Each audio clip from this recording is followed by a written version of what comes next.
See that? Absolutely. Awesome. Yeah. Okay, aloha everybody. Aloha. As Professor mentioned, I'm the ACO for the Public Service Performance and Policy Division here for the Samoa Public Service Commission. We are mandated for all the HR for all government agencies. Today, I will present on our GPMS against the 12 generally accepted performance principles. Now, this is a brief outline of my presentation. Before I get into our GPMS and the 12 gap, I would like to provide some context in terms of our country and our public sector profile so that everyone who are not familiar with our systems can have an idea of what I'm talking about. So, I'm from Samoa. We have a population of about nearly 200,000 people. We are a self-governing body, and we became independent in 1962. We have 4 islands, as you can see here, and this is where I'm zooming from. That's our capital city. So for everyone from the States, Samoa's here, we're basically about 6,061 miles from Samoa to the States. Now, the Samoa public sector, of course, our national government is made up of our 3 branches. We have the legislative, executive, and judiciary. Now, this is our public sector, also known as the civil society, civil service in Samoa. We're made up of 52 government agencies, which are constitutional bodies here. We have our ministries, and then we have our state-owned enterprises and our standalone entities. So that's a total of 52 government agencies. As of December 2020, we recorded about 9,483 workforce in the public sector. So that's about 4% of our population. So today's presentation will be focused around the performance management system framework for the ministries, the line ministries and our statutory bodies. Furthermore, we in Samoa in the public service, we have the government's national planning framework.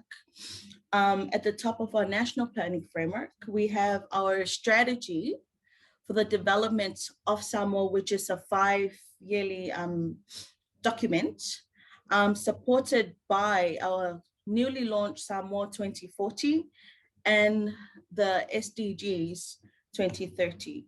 Now, the Samoa 2040 is a living document to enhance socio-economic opportunities and growth in Samoa over a period of 20 years. And the SDS will assist in monitoring the short-term achievement of the Samoa 2040. It focuses on 4 pillars: tourism, agriculture, fishing, ICT, and labor mobility that the government has identified to have the potential to drive long-term growth in Samoa. And these are supported by major investment into education and skills development across the board. Underpinning all of these is the need to maximize on the potential of ICT as a driver of growth in Samoa. Just a brief outline of our full national planning framework, where we have the strategy for the development of Samoa, our sectoral plans, which are contributes to our sector-wide approach. We have the corporate plans and our annual management plans. These are at the agency level. And then we have our individual performance plans. And I'm going to discuss when I talk about our GPMS. Now, this is what Samoa's public service performance management system framework looks like. It was developed in 2004. This illustrates the interconnected levels of the PMS framework already in place for us. Now, the alignment of all government priorities to agency level mandates to the individual assists in creating our performance plans in the beginning of every financial year. And the process for assessing those performance plans are conducted at the end of every financial year.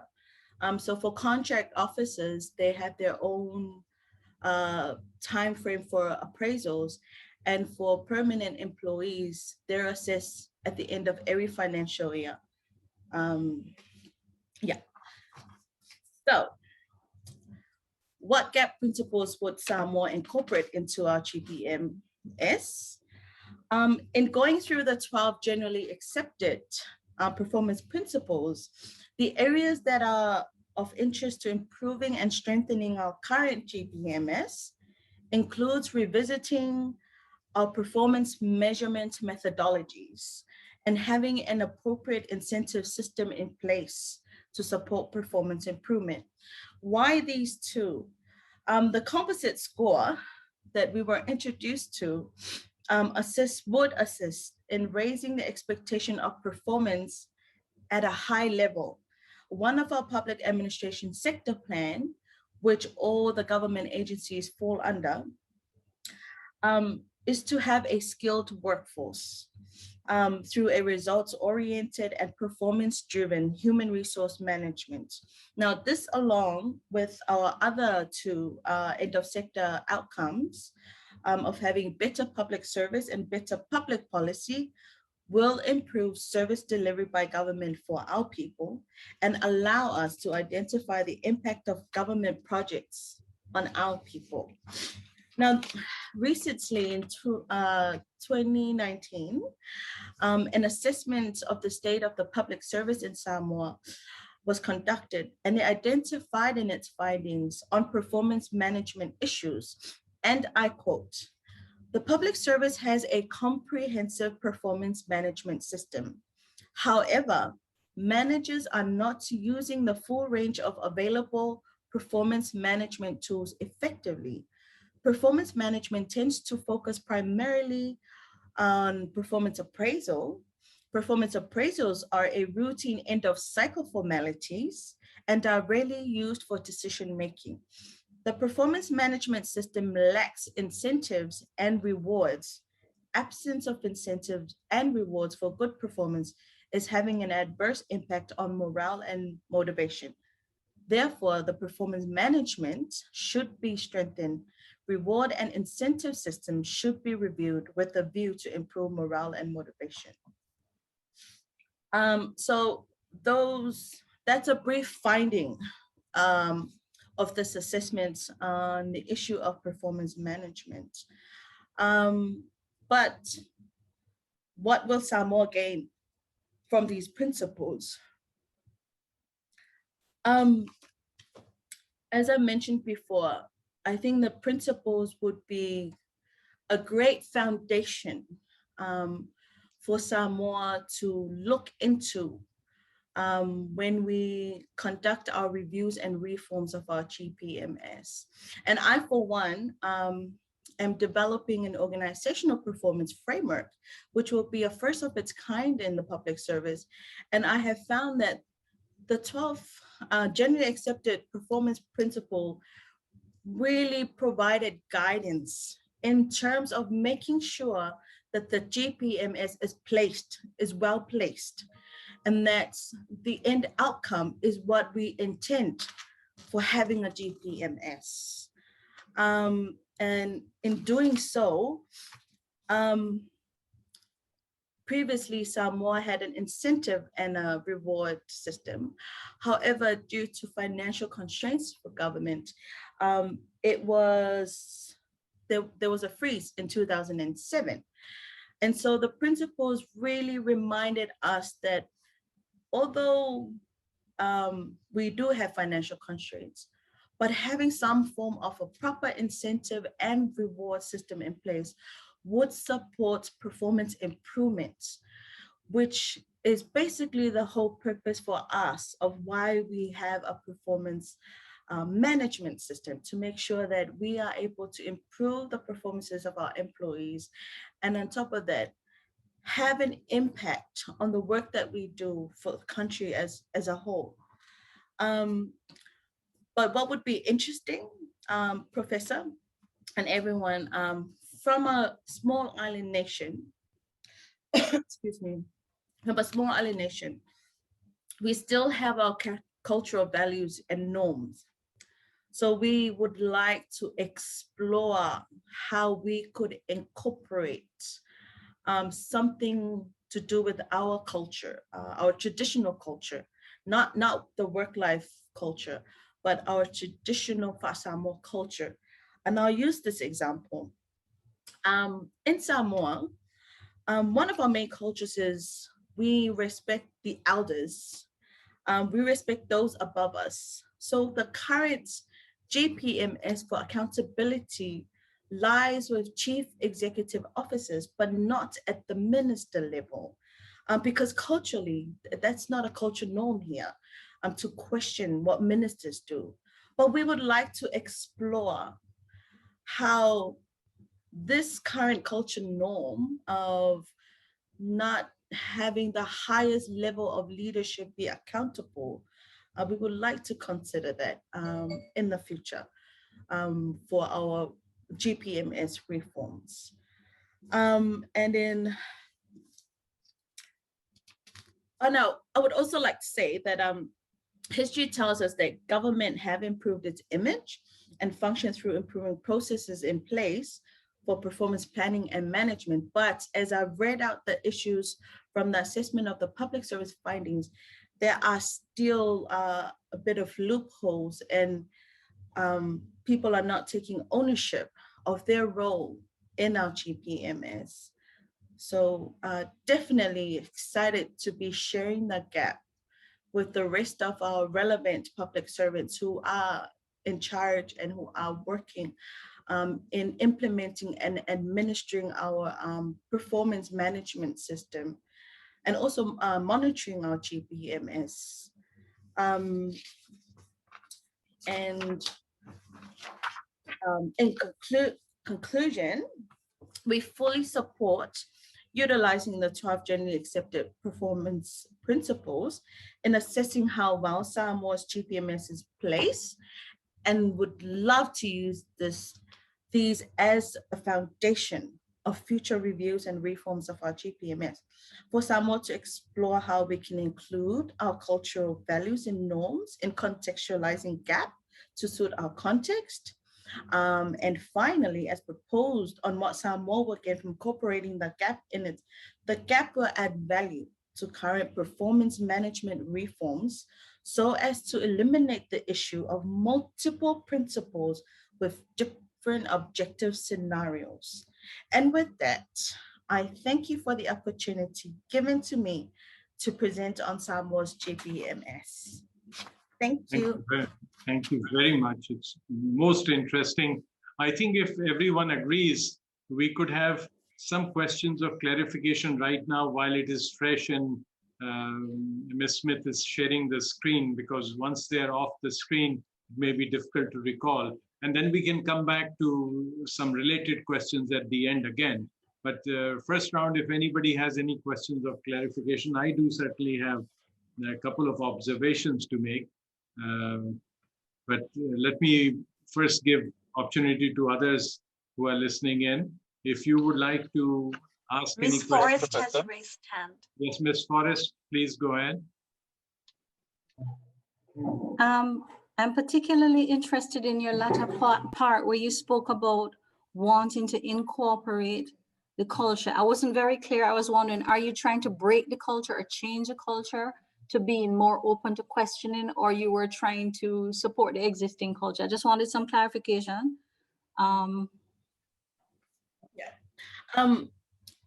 The culture I'm talking about is our, we call it fa'aloalo in Samoa, which is a respect. It's the space between me and our elders. Mm-hmm. So I think for transparency and accountability principles with GAP that GAP has provided.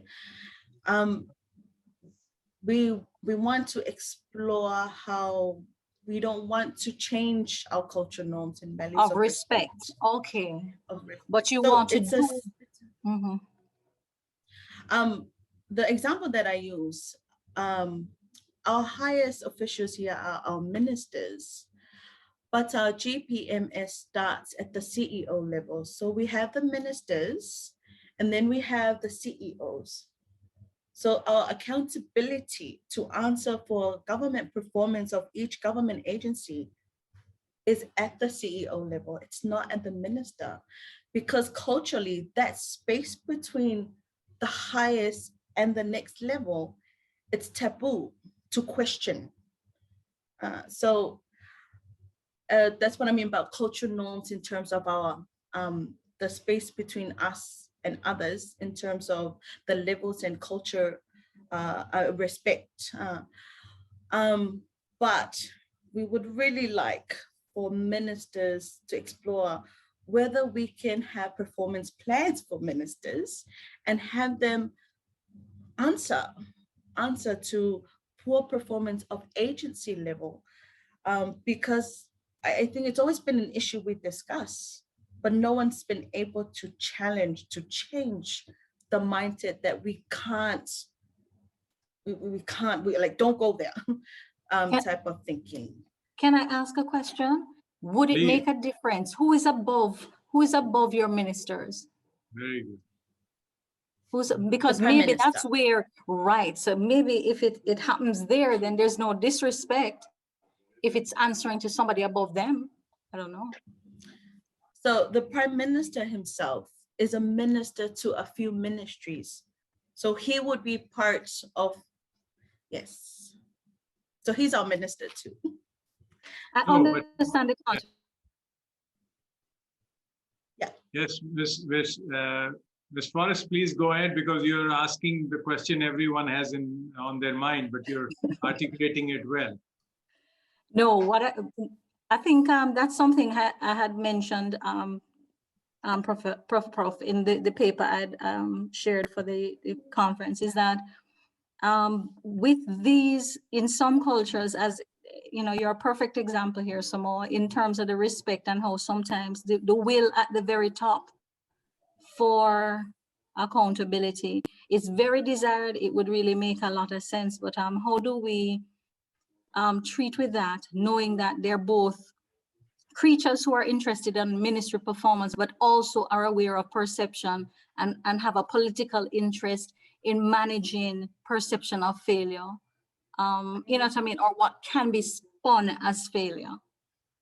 It's very tricky, a tricky ground. Yeah, thank you for that.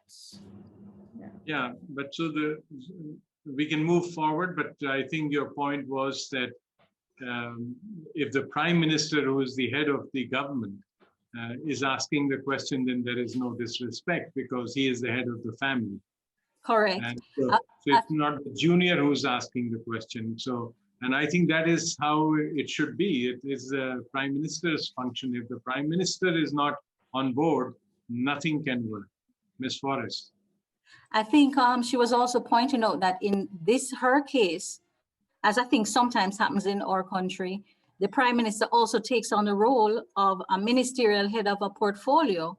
So he's sort of conflicted, or he or she might be conflicted slightly in those cases. So that's where I diverge. But I agree with you. The Prime Minister would be the point.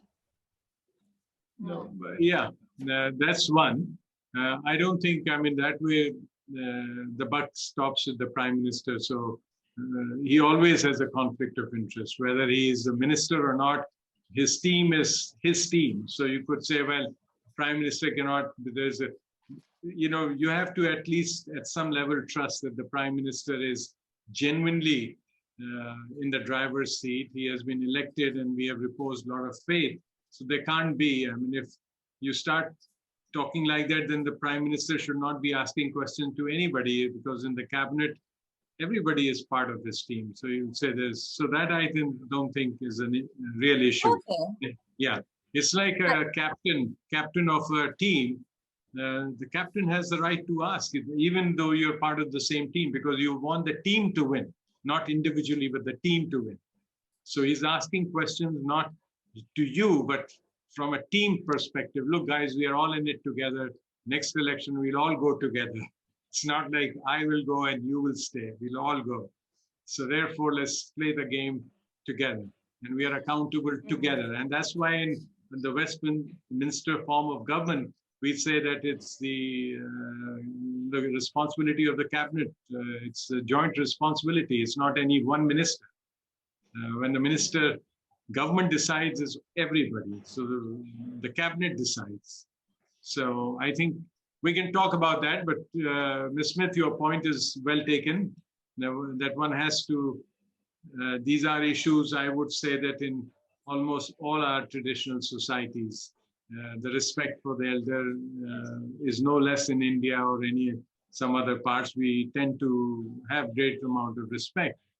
But I don't think accountability counters that. However, everybody has some responsibility. With power comes some responsibility. And I think people understand. And I think this point was interesting, that what about the Prime Minister? Is the Constitution above? So it's not the officer is holding somebody accountable. It's not you that and I assure you, in no country I know where the Prime Minister is not supported, the system does not work. It doesn't work. It doesn't work if it starts at the level of, you got to have at least the Prime Minister and the Cabinet Secretary or the head of the civil service together. And they both have to want it for this to work. It cannot work if the head of the civil service wants it and the Prime Minister is against it. It will not work. It has never worked. I don't know of any country where it has worked. So in a sense, it's a team sport, and it's not about holding a minister accountable.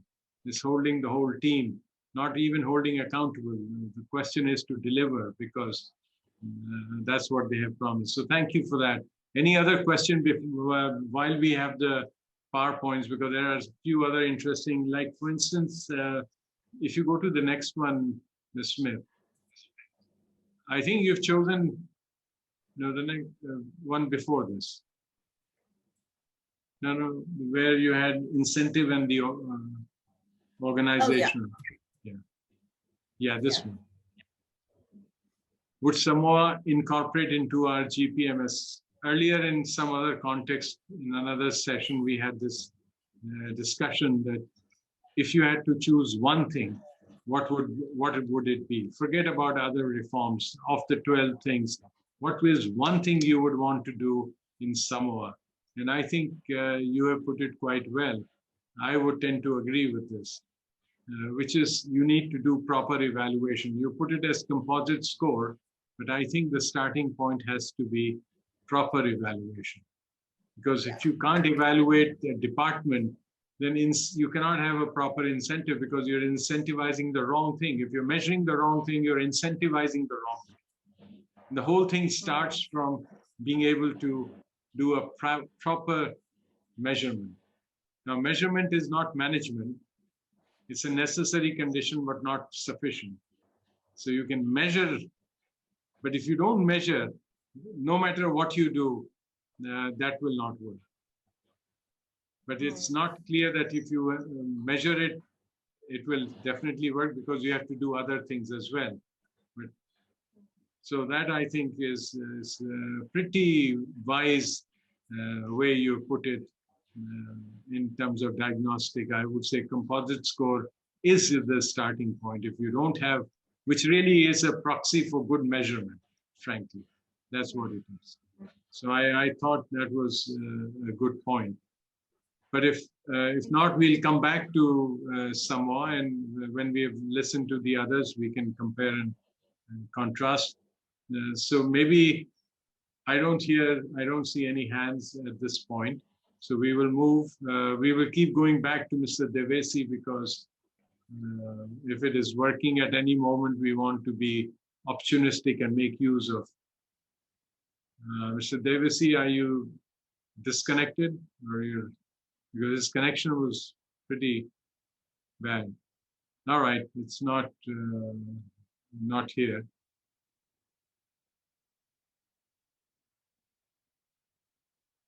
Ms. Priscilla, shall we move to you then on Tonga? Sure. Yeah, love We to. may. Absolutely, thank you. Yeah. So I'll be sharing my screen. Absolutely.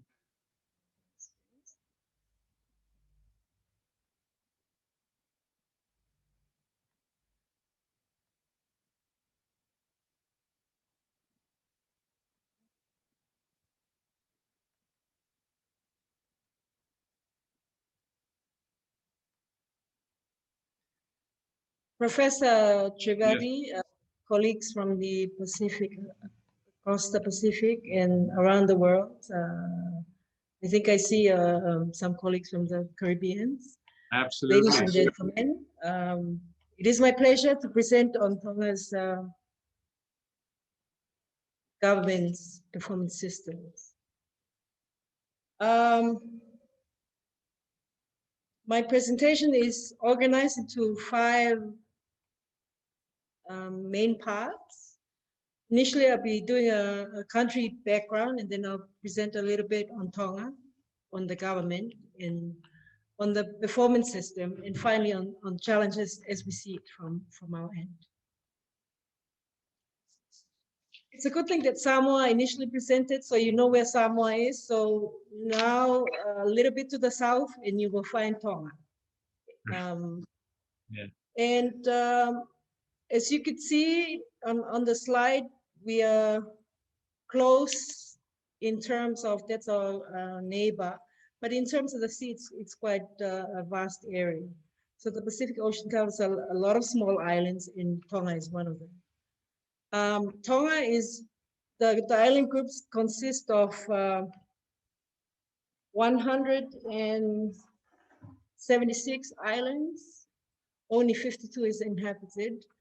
The main island is Tongatapu, and I'm putting a pointer on the screen. It's located here, that's the biggest island.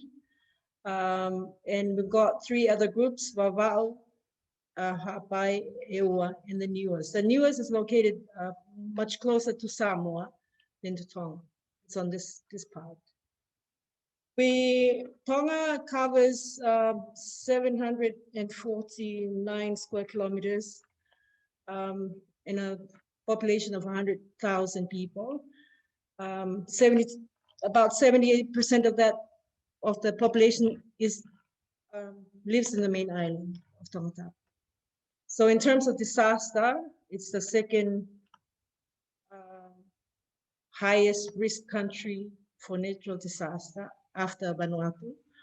And if a disaster strikes in Tonga, and in Tongatapu in particular, that would mean that it will affect more than 70% of the population.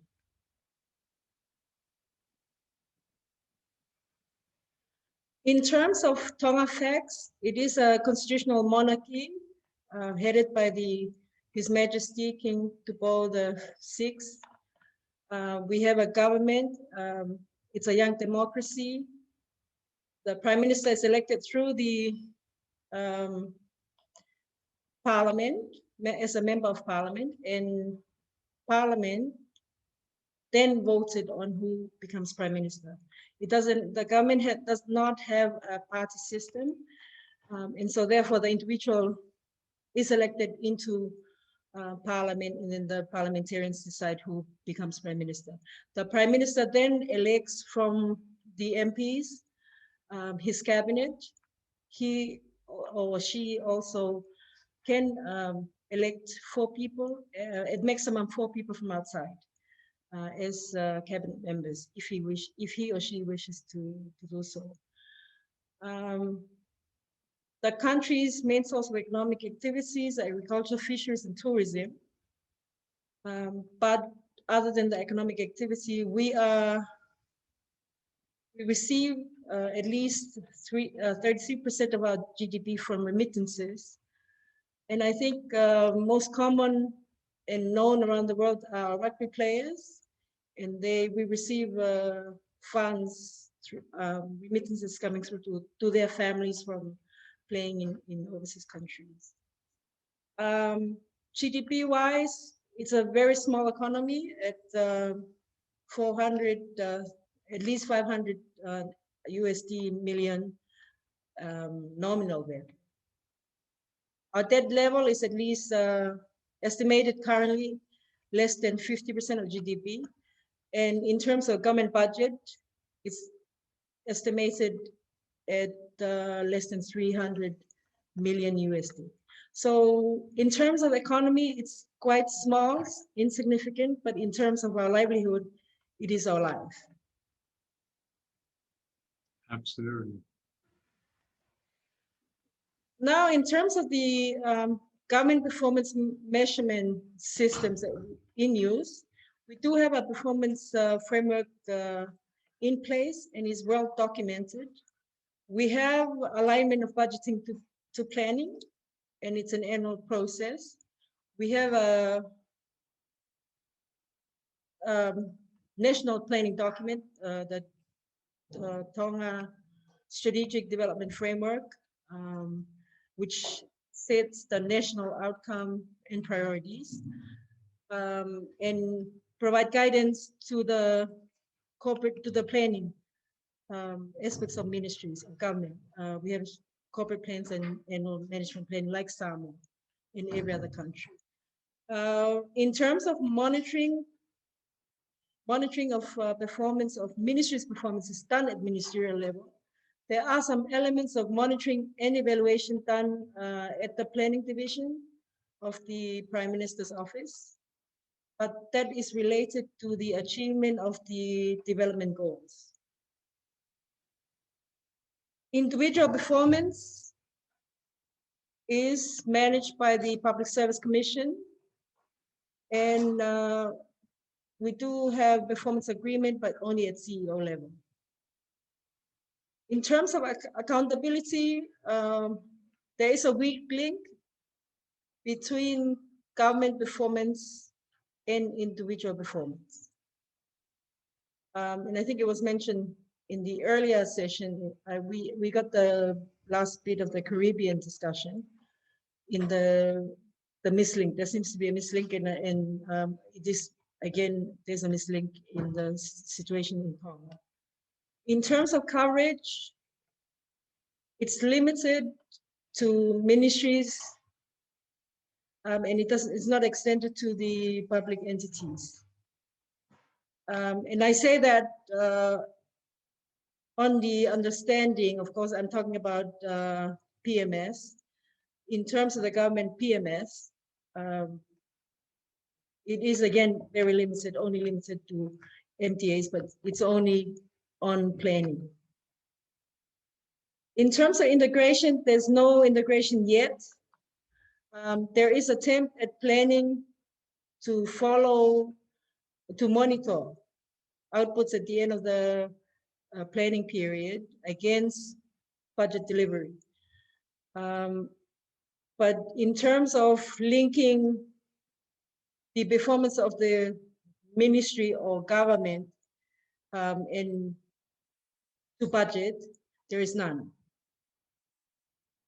Evaluation is done, but it needs to be strengthened some more. And I think this relates to, we have a tendency to monitor, but not necessarily to take actions for or against, to improve or otherwise. We had a look at the methodology. There is some attempt to link objectives with KPIs.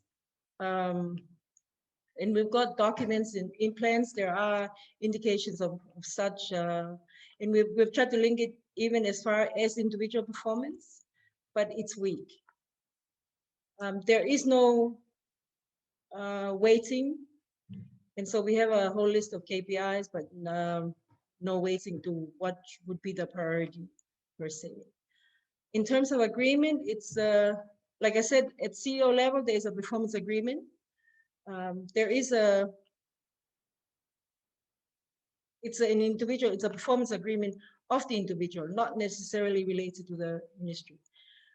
It's ex ante. They agree at the initial period of evaluation on what needs to be delivered by the individual. In terms of evaluation, it's mostly subjective. And I do have to say that Tonga is very small. Everyone knows each other or related to each other. And so therefore, it's very difficult to be objective. We haven't gone as far as having a composite score yet. But it'd be something that I think Tonga would be very happy to consider. Incentives, but this is for individual only in terms of salary and salary increments, mainly financial. There's no implicit incentives, and there's no linkages. There's no linkages or incentives provided for government ministries to perform. In terms of management of the government performance management system, there is no oversight mechanism as yet. And audit provides only oversight on the financial performance. Transparency, it's limited information available, either on the GPMS or the PMS. For challenges, the new system was imposed as part of the political change. So there are resistance to the system. And we're trying to find our footing on where we are and where we want to progress as of date. There are a lot of subjectivity in the assessment. And so it makes it difficult for people to believe. In terms of progress, it puts people off on performance because of the subjectivity.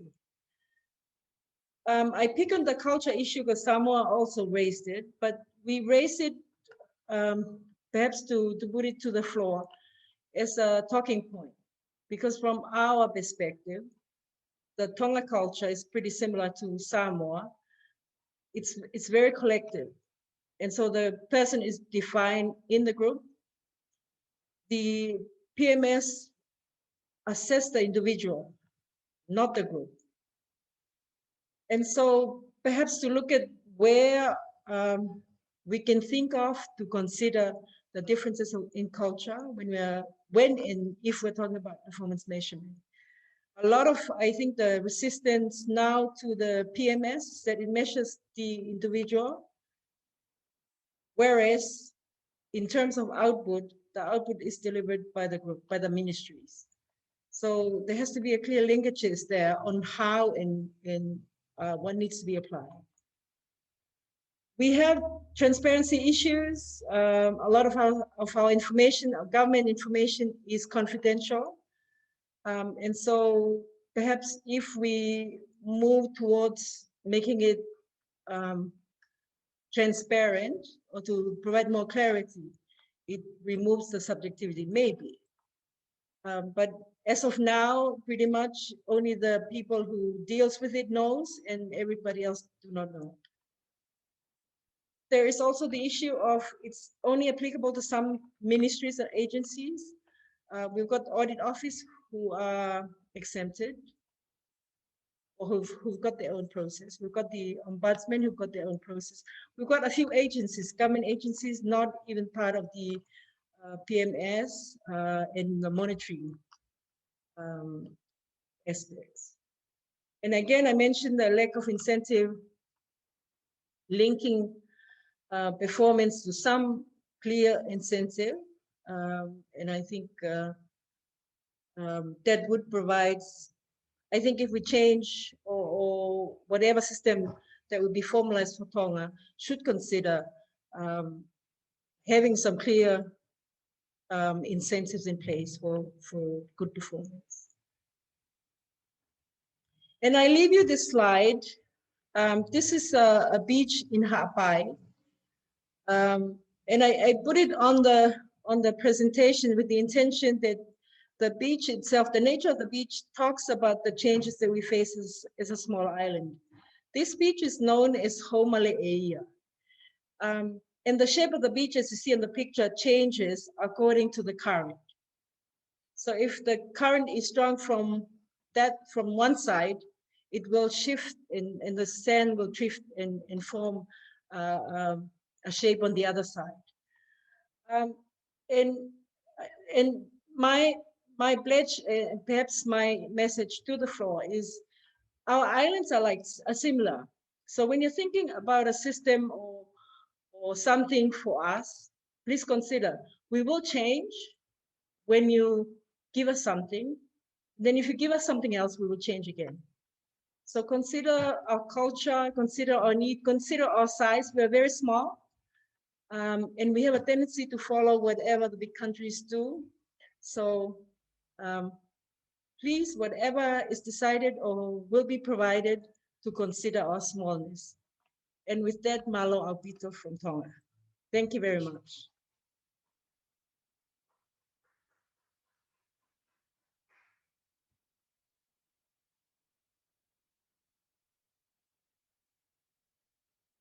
Raja, you're on mute. Oh, did I just mute? First of all, I say there's absolutely wonderful, Ms. Otunuku. So if you can keep the slides on so people can ask questions of clarification. Let's open this up, and so people can ask questions of clarification, substantive questions, and we do have time because I don't think we have the other presenters and the discussers. Mr. Devisi has rejoined. He has joined? Okay, fantastic. So we can give it a shot, but let's discuss some of these issues that you have. And I think one of the themes across, not only here, but also in the Caribbean, was that public enterprises are not covered by your systems. I mean, they're just kind of left as commercial enterprises, and the company law applies to them. Basically, that is the feeling, that they have their own system of financial accountability. So that may be enough. Is that correct? That is correct. Yeah. And but what is the perception of public enterprises in Tonga? Are they considered efficient, working fine? Are they making losses? Where do they stand in general? It's a bit conflicted, because they are formed for the specific purpose of addressing a need, not necessarily to make money. And yet the government puts a mandate of them to make a profit. And so it's difficult. They are, of course, by nature, should be operating at a profit, but they can't, because they are mandated to provide a service to the people. The market here is very small. Say, for example, the telecommunication market. The islands closest to Samoa, the population there is very small, but the service needs to be provided. So the infrastructure for the entity to be located in the island costs a lot, and so therefore makes it not profitable for them to do so. But because they are mandated, they must do it. And they have no choice, and they run a loss, and government will still need to keep the entity alive. So to answer whether that clarifies your question. No, it is absolutely clear. I mean, I'm struck by the similarity. If I were to close my eyes, it could be just about any country. Yes. Nothing to do with Tonga. That's the dilemma of public enterprises. And so what you're describing is absolutely classical dilemma, that they are set up to achieve some non-commercial objectives, but they are held to commercial standards, and therefore they're neither here nor there. When you ask them for profit, they say, well, we were not set up for this. Don't you know we do all this non-commercial stuff, social. And when you ask them for the social stuff, they say we don't have enough money to do that also. So it's both ways. But they need to be dealt with. As I said, this was in South Korea, Venezuela, everywhere I worked, including in India, the same story. But the starting point of reform is public enterprises. If you can't reform public enterprises, and I'm not talking about when I say reform that they should be for profit. As my teacher asked the question, if you're not for profit, what are you for? Tell us what you're for. I'm not saying that you should make profit, but you're saying I'm set up to provide service to distant islands, and there's not enough market to cover my fixed costs, correct? Now the question is that once you have defined your non-commercial objective or your national objective or your public purpose, which is different from your private, purely commercial interest, then no one is saying that you should be judged on profit. But the question is, we must at least judge whether you're achieving that non-commercial objective effectively, efficiently. And there are techniques available, and one should really not. My recommendation is they should not, one should never leave public enterprises alone, because they are the easy ones and there's a lot of experience. In fact, for many, many years, I was working only on public enterprises. In Boston, we used to have a workshop called International Workshop for Public on Performance Contracts for Public Enterprises. And I remember in 1994, in a workshop, one of the participants from Inter-American Development Bank asked, why can't we apply this methodology to government? And the rest is history, and that's how it was. I mean, this whole methodology that you're seeing of CFR was initially developed in the context of public enterprises. In fact, the origins go back to the French system. In France, they had public enterprises which were making huge losses.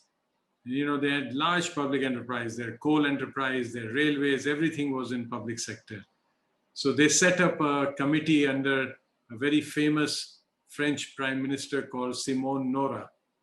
And that committee in the literature of public enterprises is considered a landmark committee because it recommended the concept of contrat du plan, performance contracts. And what you're seeing, this was in 60s. So you're seeing almost 60 years later, CFR, which is being used in the government. At that point, nobody thought that you could use the same methodology in government. So anyhow, the long and short is public enterprises should not be kept separate the way, if you go back to your slide on public enterprises, 2 slides back, please. Yeah. No, one more, I think. Yeah, Okay. here. Some coverage. Coverage limited to MDAs and does not extend to PEs. And what would be the reason for not extending to PEs? I think That it's, is the, yes? I think it's related to the, it's similar to the other countries. They have their own legislation and they are subject to the Companies Act. So it's treated as a financial. No, but are they held account? What you're saying is absolutely correct. What you're saying is they have a different performance framework than what we need for government, because that performance framework is the company law, basically. Yes, yes, yes. But are they held accountable to? Yeah. Perhaps I can clarify. They are accountable for performance through the Ministry of Public Enterprise. Right. But not as part of the government performance measurement system per se. Right. So I think this is another very good question from Mr. Steve Wright, who's asking, what about the feedback from citizens or clients, service? Do you have that system in the government or elsewhere? Or is that an issue? Yeah. We have a complaints and opinion poll thing, but in terms of, say, for example, the Tonga Telecommunication Corporation, there's only, there's only 2 companies in that sector providing telecommunication. And the quality of service depends on whoever you're using. I think government is still maintaining the PE because in the event the other private entity leaves the country, then everyone else will be affected, regardless of whether the service is doing is good or bad. Absolutely. So it's Right. and you're right. MPs are not supposed to be exempted, but perhaps the assessment system, the measurement system has to be a little bit different to reflect the nature of the service. They're neither a profit-making entity or fully a government entity per se, but they sit in the middle but we're treating them like something else. Absolutely. No, I hear you, but all I was saying was when you're discussing, they should be just included, and believe me, they're not that difficult. I mean, there's so much experience on this one, and that the government one, you can say, well, there's much less. It's a recent phenomena compared to public enterprises. You know, my PhD was in public enterprise. And all my initial work in South Korea was in trying to set up system for their public enterprises.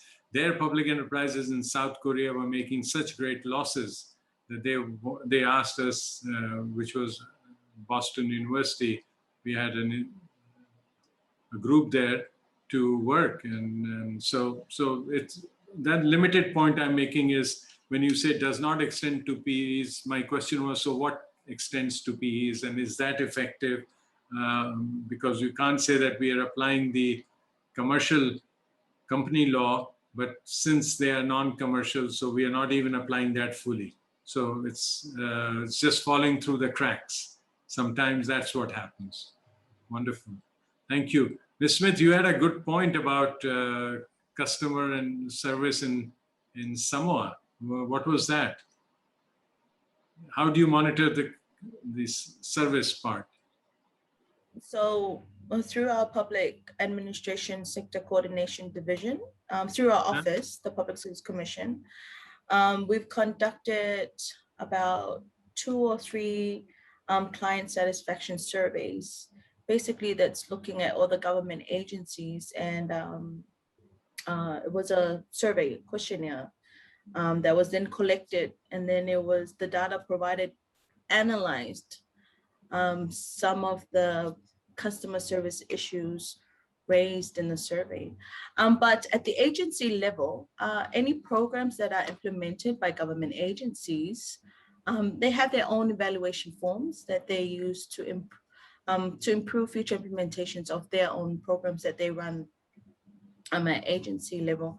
Also at the moment, our Public Administration Sector Coordination Unit are also in its final stages of drafting our first complaints management system at the public sector level. So that's inclusive of all government agencies. Absolutely. Yes. Yeah, it's complaint management or grievance redress, so one of those, yeah. Fair enough. Is Mr. Devesi Sanjana online? No, we lost him again. He sent his apologies because of bad weather. His connection is really poor, so he'll be unable to rejoin. Yes, Mr. Dr. Deendayal, who are you asking this question? It's a great question, but can you articulate it? No, Professor. Sure.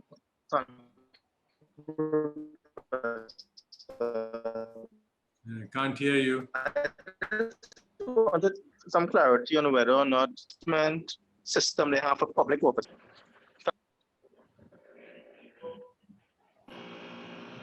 Hello? Yes, now it is clear. You're coming in and out. And is this for Tonga or for Samoa? Samoa. Samoa, okay. So the question you can read, Ms. Smith, it says, can you tell us if the performance assessment of the public officers is aligned to the National Development Strategy? Yes. There was a slide where I talked about the alignment of government priorities to the agency level and down to individual. That's the basis of creating our performance plans based on the mandated functions and priorities using that framework.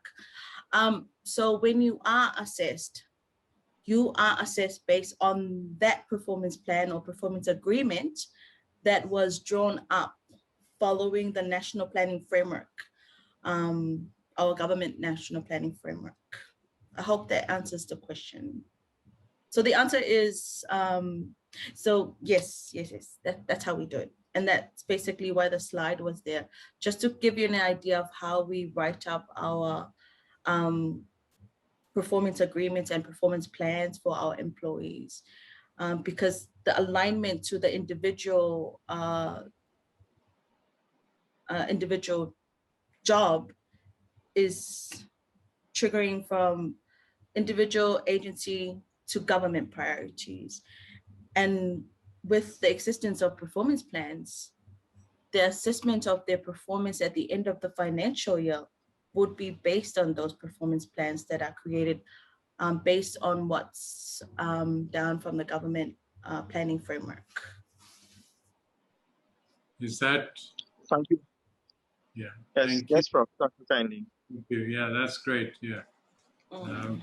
Any other question from the floor, please? I had a question to Toga. I wanted to, I find the cultural norms a little interesting. I think some years back, we might have been closer to that place, probably not as deeply engaged based on our culture to have certain norms. But you mentioned something about the whole matter of people being more collective, everyone knows everyone, and that impedes honesty in terms of the evaluation, if I interpret it right. Do you, as a result, utilize collective evaluations? I mean, do you have emphasis on in your performance incentive and monitoring program on the whole matter of what the collective does as like units and divisions within organizations or that sort of setup?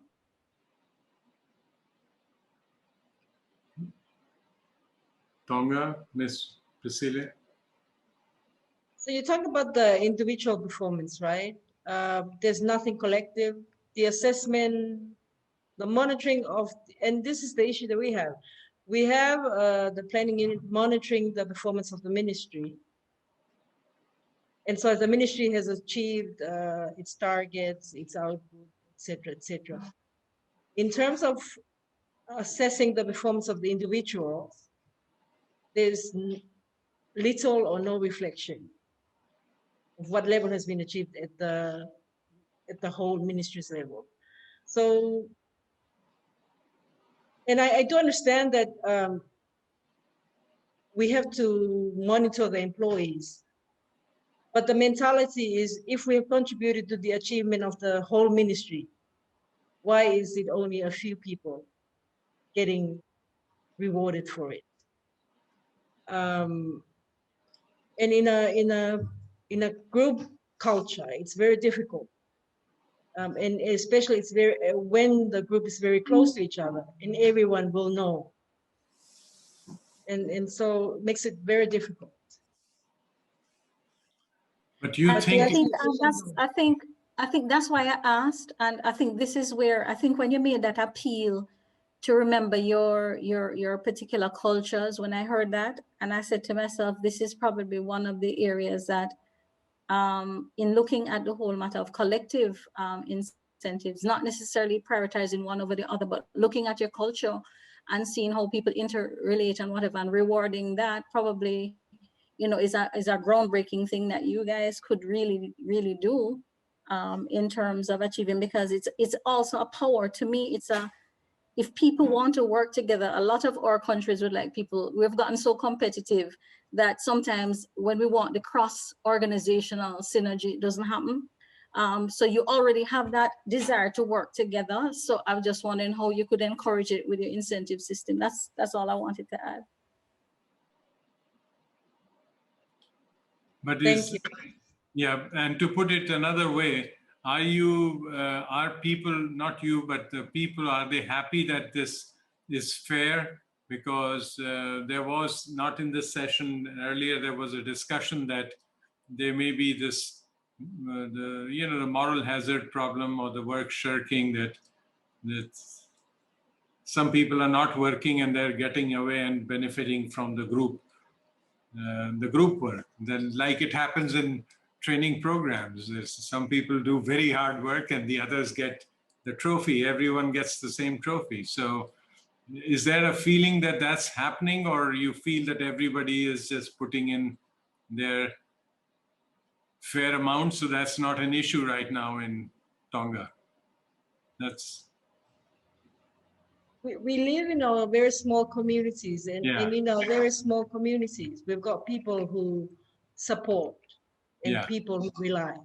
Absolutely. And so we extend that to every aspect of our lives. Yeah. So for us, that's the way we live, that's the way we are. Yeah. To use a system that preach otherwise is so against how we think. Yeah. So you will get a lot of resistance, you will get a lot of discontent. Yeah. And so that is the point which Ms. Forrest was making. So therefore, if the incentives have to be devised, they have to be collective, not individual. Correct. Yeah. As a group. Yeah, that's fair enough. Wonderful. Any other thoughts? We have a few minutes left, but I do want to make use of the presence of such great experience. And these are absolutely wonderful presentations, and I hope we already have copies of some of these. We like to share with others. Yes, Dr. Daryl, there was another question, or I just saw a comment pop up on the screen. But if there isn't, then I would like to sort of get some views from people who are right now listening. What is the next step? Then now that we've had this symposium on generally accepted performance principles, what would you think? As advisor, what would you say? That what should be the next step? What do you think? You suspect? Free thinking. No, don't try to think there's a trick question with multiple choice answers. It's an open question. Feel free to brainstorm.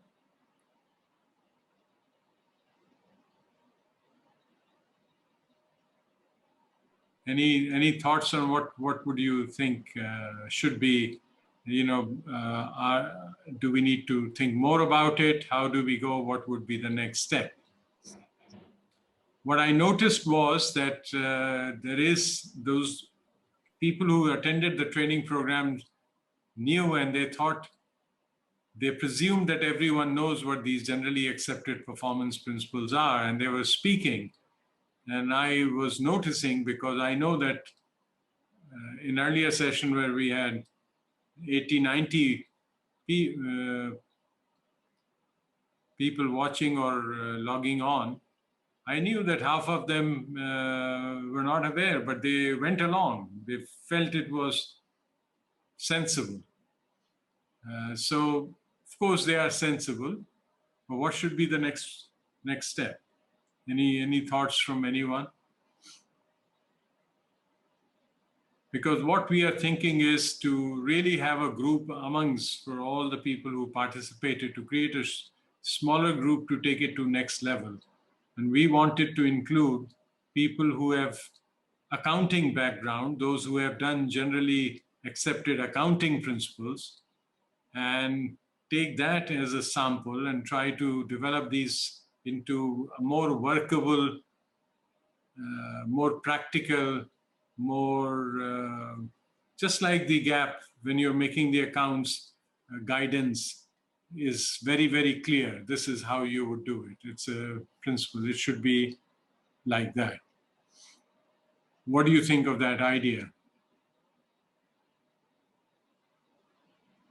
It does require cross-fertilization between pure civil servants and people who just work in the government. And there are, like the the permanent secretary of Kenya volunteered. And I know from Seychelles, another permanent secretary, she is a chartered accountant. And so is the permanent secretary of Kenya. He's the Treasury Secretary is a chartered accountant. He said, well, I'd love to work on this project to take it and give it a shape like you would have in accounting. So that's the thought. So if anyone has any thoughts on that, please let's continue the debate, keep in touch. But for now, if there are no questions, no comments, then it's time to say goodbye. And Professor, I just sent a question to Priscilla. Just wanting to know how Tonga conducts the rewards for group performance. Yeah.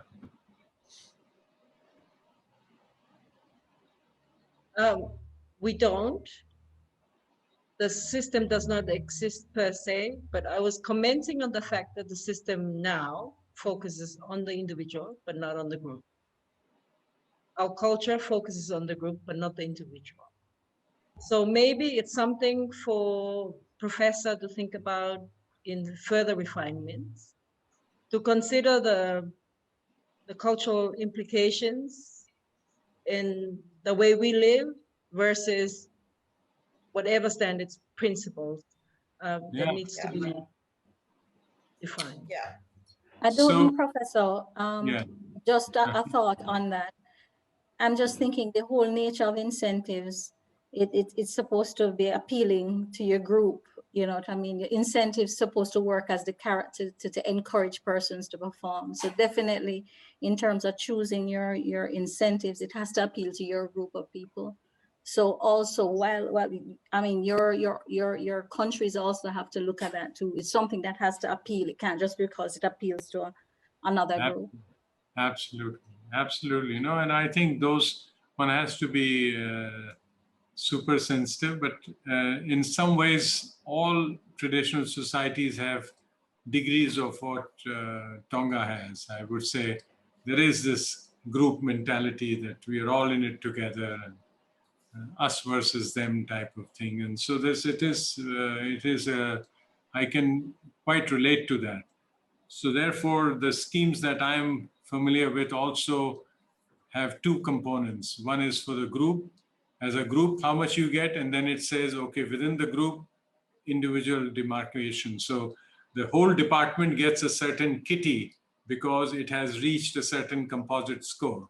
Now the question is it to be distributed equally to everybody, or according to someone who has done an excellent job versus not? And that becomes an issue. And good incentive systems in less traditional societies, I think, would say that, yes, there should be a group kitty, but there should be some distinction between hardworking people and people who are showing up and those who are not showing up. If everybody is showing up, it's a big family thing, or it's a small group, then maybe not. And so therefore, one should not be prescriptive without knowing what you're dealing with. So you have a point, but I think at least the ones I'm familiar with have both elements in it. They said, because you have achieved a composite score of this, your department, it gets 10 or 15% of the kitty. Then the question is now, how do you want to distribute it? Do you want to do it equally? It's really, it should be up to the permanent secretary. If the permanent secretary is a person who believes one for all and all for one, this kind of thing, then maybe power to you. It's your team and the way you want to motivate. If you think by distributing everyone equally keeps them motivated, fine. So I think this was really the recommendation when I worked on an incentive scheme for Government of India, that the incentive for the department was fixed by the Government of India. This is the way it will be determined. But beyond that, it was left to the permanent secretary to decide how would you just, since you have to deliver the performance, you decide how you want to motivate. You want to give everybody equal, it's okay with us. but you can't do it ex post. You have to decide ex ante. You have to say ex ante, that is at the beginning of the year, the scheme that I have approved is equal distribution, or to say that is going to be related to your score, what you contribute to the generation of the total kitty. So anyhow, these are issues that can be solved by sensible people looking at it. But thank you very much. And we will continue this debate. I mean, it's hard to break right now. It's been one of the most enjoyable and a historic symposium. When we all look back, we will see that this made a difference. As you heard, some of you didn't, but those of us who heard the Secretary General, you saw how serious she is about this thing. And when she is determined and focused, things get done, and she is very clear about this, that this will happen one way or the other, whatever it takes. And so we are blessed to have a leader, a manager of that caliber. So thank you so much, and see you. Let's keep in touch. We should continue our debate on our various groups, and we will, right? We still have a joint awards ceremony to take place. And we are deliberately not announcing the Pacific results because we want all of you to join the celebration, and we will have it. We're trying to figure out a time which will suit everyone. We have got the results, by the way. The Price Waterhouse has got it in the black box. We just have to open it and declare it. Okay. Good night, everyone, wherever you are. Good morning. Yes, good morning. Good morning from Samoa. Good night. Good evening from Jamaica. Good evening. Good night. Thank you. Thank you. Good morning. Thanks a Good lot. night. Wonderful to have Good everybody. evening from Barbados. Bye. Good Mr. Booth was there. I didn't. Wonderful. night, Caribbean team. Yes. See you. Actually are now doing more of community. This is a big Bye-bye, Mr. Brown. Bye-bye. Bye. Ofatu, eh? Processing, right? And the other indicator is simply breaking down the performance indicators by race, influence, or by gender. Because I noticed, start with first, for instance, which was a